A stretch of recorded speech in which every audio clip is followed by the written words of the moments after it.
Aokigahara, or more commonly known as the Suicide Forest, is a suicide hotspot in Japan infamous for its large amounts of annual suicides per year. There have been a total of documented 500 plus bodies found in the Aokigahara since the 1950s.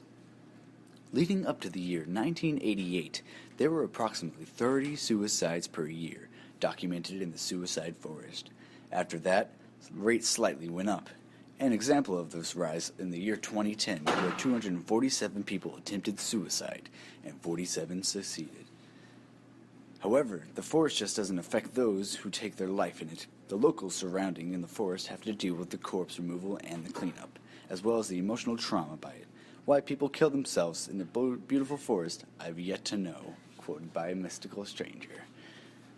In the past, people used to sacrifice their own family and members of their community by abandoning them in the forest because of food and the scarce amount of it.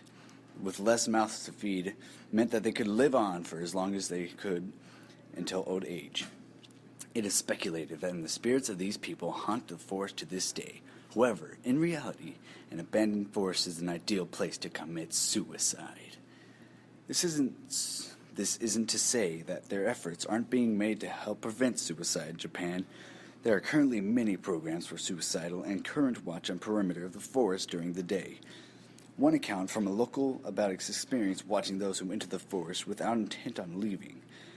He, in quotes, "You can always tell which ones are going in for exploration and the ones that don't plan on coming back," end quotes. I'd like to leave this off by saying the rates are going down, but in reality, they're not even close.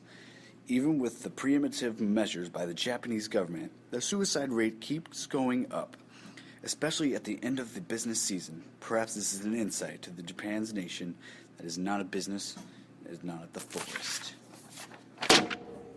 Yeah! Created using Powtoon.